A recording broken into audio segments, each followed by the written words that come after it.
Thomas Soto. Et nous allons ouvrir cette matinale spéciale présidentielle avec comme invité Marine Le Pen ce matin. Antonin André, bonjour. Bonjour Thomas. La candidate du Front National qui se projette déjà sur le second tour et qui installe son match contre Emmanuel Macron. Oui, Emmanuel Macron surnommé le Jean-Claude Van Damme de la politique par Marine Le Pen. C'était hier à Lille en meeting. Alors on souhaite à Marine Le Pen de ne jamais croiser Jean-Claude Van Damme au passage, parce que sinon elle risquerait de goûter à la planchette japonaise.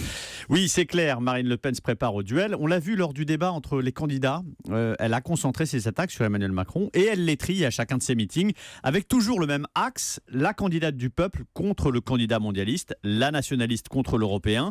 C'est vrai que le vent lui est favorable. Donald Trump, le Brexit, la poussée des populistes en Autriche, aux Pays-Bas, en Allemagne, une vague qui va de Washington à Moscou où elle est allée se faire adouber par Vladimir Poutine.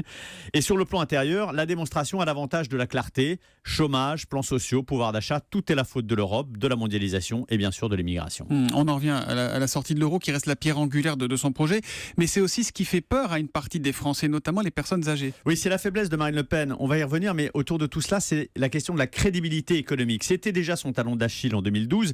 Elle avait tenté de convaincre au cours d'une grande conférence de presse acrobatique. En 2017, la stratégie est inverse, pas de chiffrage précis. À la place, Marine Le Pen reprend la bonne vieille recette du on rase gratis. Baisse d'impôts sur le revenu, prime de pouvoir d'achat pour les petits salaires et les petites retraites, revalorisation des prestations sociales, recrutement dans la police, dans la gendarmerie, dans les hôpitaux, retour à la retraite à 60 ans. Et comment tout cela est financé ? On vous répond lutte contre la fraude et évasion fiscale, suppression de l'aide médicale d'État. C'est un peu court, c'est un peu flou. Mais le sparadrap qui colle à Marine Le Pen, évidemment le repoussoir pour les Français, notamment les plus âgés qui votent beaucoup, c'est la sortie de l'euro et l'affaiblissement de la monnaie qui en découlerait.